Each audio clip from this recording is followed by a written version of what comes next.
Conhecendo um pouquinho as religiões. Quem são os Mormons e no que eles acreditam? Os Mormons são orgulhosamente americanos, tanto quanto o McDonald's e a Coca-Cola. Eles acreditam, inclusive, que Jesus Cristo deu as caras em carne e osso na terra de Tio Sam, logo depois de ressuscitar em Jerusalém. Quem disse isso foi o então adolescente nova-iorquino Joseph Smith, em 1820, o primeiro profeta mórmon. Cristo, após a crucificação, teria subido ao céu e retornado, dias depois, ao seu corpo. Ficou aqui na terra mais de 40 dias, tendo reaparecido nos Estados Unidos, na região do Missouri. Smith jura de pés juntos que ouviu de um anjo a informação de que povos que viveram séculos atrás nos Estados Unidos receberam esse Cristo ressuscitado. O período teria ficado registrado em placas de ouro escritas por profetas que acompanharam Jesus no continente. Essas placas desapareceram. Elas teriam sido levantadas de volta a Deus pelas mãos do mesmo anjo. Um dos profetas, chamado Mormon, compilou todos os relatos das placas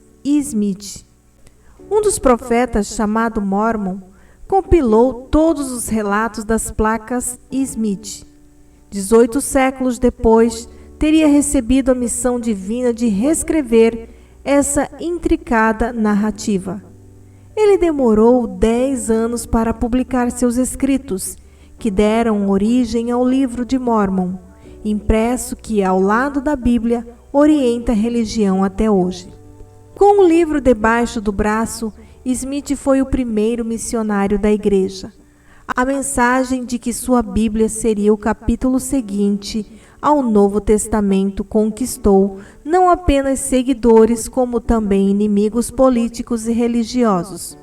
Os dirigentes da igreja nunca se entenderam com o governo americano e com a ética protestante dominante no país no século XIX.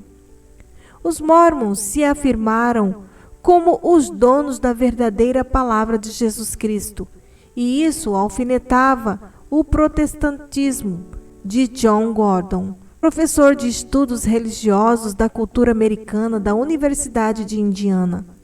Fora isso, tinha também o lado político da coisa.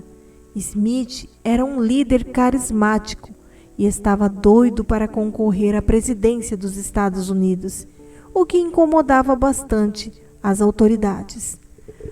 Os Mormons foram vítimas de centenas de atos de segregação, como incêndios de caravana lideradas por missionários e peregrinos, até que Joseph Smith acabou assassinado dentro da cela onde estava preso em Illinois. Em seu lugar, quem assumiu como líder foi Brigham Young, considerado o segundo profeta. Os caras pintadas, dispersos por cidades do Missouri, Illinois e Iowa, região central do país, mormons americanos e europeus convertidos se juntaram rumo a Utah, local ainda alheio ao comando dos Estados Unidos em 1844. Uma vez que o governo se concentrava na costa leste do país, o marco dessa trajetória foi a construção de um templo em torno de um lago salgado, até que o clima entre os mormons e o americano se acalmasse. Episódios bárbaros aconteceram, e o que acabou surgindo foi uma curiosa irmandade. Mormons e índios. Em meados de 1850, os peles vermelhas se aliaram aos loiros de olhos azuis no papel de oprimidos, para guerrear. Não eram incomuns ataques a cavalarias do governo executados em conjunto. Mormons chegavam a pintar o rosto com tinta preta, simulando características étnicas de índios. enfiando-se como lobos entre as formações rochosas da região e desnorteando as caravanas que vinham do leste do país. Poligamia. A antipatia que os mormons despertavam na época também tem muito a ver com uma prática que até hoje provoca polêmica, a poligamia masculina. Segundo Joseph Smith, foi Deus quem lhe revelou que um homem poderia ter várias mulheres. Portanto, isso deveria tornar-se regra dentro da comunidade, numa época em que o puritanismo tomava conta da sociedade americana. Essa ideia realmente não devia pegar muito bem. Alguns historiadores explicam que o comportamento era uma resposta ao fato de que o homem era constantemente convidado a deixar sua casa e partir para missões. O resultado: mulheres desamparadas e sem condições de se sustentar. Ainda que Smith e Jung, seu sucessor, fossem simpáticos à poligamia, a prática acabou fazendo com que aparecessem dissidentes dentro da própria doutrina. Alguns deles chegaram até a denunciar um suposto assédio do líder às esposas de membros da igreja. A prática causou tanto falatório que acabou sendo extinta e proibida oficialmente entre os praticantes da religião a partir de uma nova revelação divina em 1890. Mesmo assim, dizem que até hoje há religiosos que se declaram mormons e praticam a poligamia por aí. Um exemplo é a Igreja Fundamentalista de Jesus Cristo dos Santos dos Últimos Dias. Para conseguirem ter mais de uma mulher, esses dissidentes apenas acrescentaram a palavra fundamentalista ao nome original Mormon e fundaram outra igreja. Você pode ser Deus. Mas em que os mormons acreditam? Um dos principais pilares da crença é que cada um de nós pode se tornar Deus. Para Joseph Smith, Deus foi antes o que somos agora. O que quer dizer que, ao seguir os mandamentos eclesiásticos, todo homem seria capaz de chegar à divindade. Isso inclui eu e você. A salvação entre os mormons se dá por meio do batismo. Na hora do julgamento final, Jesus voltará para a terra e decidirá quem irá para o paraíso. Os escolhidos serão os batizados e seguidores de sua verdadeira doutrina, afirma Ney Tobias Garcia, do Departamento de Assuntos Públicos da sede da igreja no Brasil. Para garantir um lugarzinho para entes queridos, é possível batizar até mesmo quem já morreu. Essa prática incentivou a criação de um centro de estudos da família, que mapeia a árvore genealógica de famílias do mundo todo. Cerca de 200 milhões de pessoas mortas já foram batizadas, incluindo Buda, todos os papas, Shakespeare, Einstein e até Elvis Presley. É bom lembrar que isso não garante que nenhum deles seja um mormon.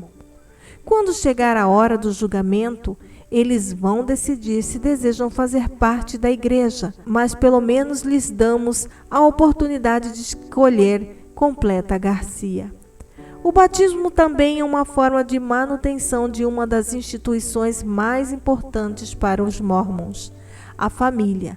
Para eles, as famílias vivem juntas pela eternidade. A importância da família é tão grande que os seguidores são incentivados a ter muitos e muitos filhos. Depois do casamento, claro. A taxa de nascimento entre membros é 50% mais alta do que a média nacional americana. Quanto às restrições, até que eles nem são tão rígidos.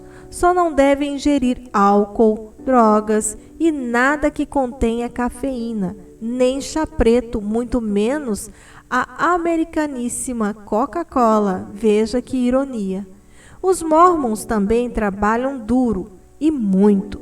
Seguem direitinho o ditado que exercer rigorosamente o ofício enobrece.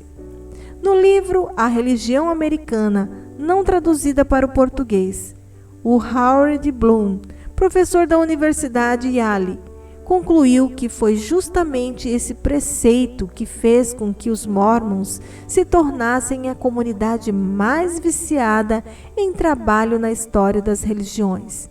Segundo a análise publicada pela revista Time, se a igreja fosse uma corporação, seguramente estaria entre as 500 mais ricas do mundo, maior que empresas como a Nike e a Gap. O patrimônio estimado da igreja, de acordo com a mesma revista americana, ficaria por volta de 30 bilhões de dólares. Meninos de camisa branca. O segredo de todo esse sucesso é a doutrina da peregrinação, ou seja, espalhar missionários seriamente comprometidos por todos os cantos. Assim, a maioria dos jovens mormons, ao atingir 19 anos, sai para cumprir missão. Não é uma obrigação, mas cerca de 60% vão. A sede da igreja nos Estados Unidos recebe a ficha dos interessados. O bom de estar em missão é que todos da igreja o acolhem bem. Não importa onde esteja, afirma Eric Portes, mormon que atualmente cumpre missão em São Paulo. O treinamento que acontece antes da missão é feito em um dos centros de treinamento de missionários, ou CTM. O principal deles fica em Provo, Utah, onde os garotos que já sabem onde irão servir seguem para passar 3 a 12 semanas lá. Lá, eles aprendem a língua do país para onde irão, técnicas de abordagem, temas que devem ensinar e instruções para planejar melhor o tempo. Durante a missão, eles ficam isolados do resto do mundo para poder se concentrar no principal objetivo, falar com as pessoas para que elas conheçam a igreja e talvez convertê-las. Durante o tempo todo em que estão servindo, o contato com a família é restrito. O telefone só é usado em 2 ocasiões especiais, no Natal e no Dia das Mães. O trabalho é pesado e a folga só acontece uma vez por semana, quando podem lavar a roupa, arrumar a casa e escrever cartas. Namorar, nem pensar. Os Mormons ensinam uma religião, mas seus princípios não são só sobre o paraíso. São também sobre a organização econômica e social que uns devem ter com os outros. No Brasil, essa propagação tem dado resultado porque, ao contrário da religião católica, que sofreu uma saturação, os mormons têm espaço para conquistar novos adeptos que se sentem familiarizados e até atraídos pelo modo americano de vida, afirma Gordon. Que os americanos fazem sucesso por aqui, não há dúvida. A novidade é que agora é sem Coca-Cola. A Igreja de Jesus Cristo dos Santos dos Últimos Dias treina em Utah, nos Estados Unidos, missionários que irão para todas as partes do mundo. Para chegar lá, esses meninos precisam aprender os mais diversos idiomas e o método para ensiná-los é um dos mais bem guardados segredos dos Mormons. Quer dizer, nem tanto. Carlos Wizard, um ex-missionário, usou esse método para abrir em 1987, a primeira filial da escola Wizard em Campinas, São Paulo. Um dos macetes é a memorização de palavras por meio de repetição. Em cerca de 2 meses, dizem, missionários saem dos Estados Unidos falando língua desejada. Por aqui, quem quiser aprender o básico vai ter que se contentar com 6 meses de estudo, no mínimo. Os principais membros presidentes. O atual presidente Russell M. Nelson assumiu o cargo vitalício em 2018. Hoje, com 96 anos, ele é a autoridade máxima da Igreja e é considerado um profeta. Primeiros presidentes. 2 homens atuam como conselheiros diretos da autoridade máxima da Igreja. São chamados de primeiros presidentes. 12 apóstolos. A Igreja é comandada pelos 12 apóstolos, escolhidos pelo presidente. O mais velho deles é seu sucessor natural. Quórum dos 70. Autoridades responsáveis em cada região do mundo em que a Igreja atua. Livro dos Mórmons. Livro de Mórmon. O Livro de Mórmon é um outro testamento de Jesus Cristo e confirma as verdades que se encontram na Bíblia.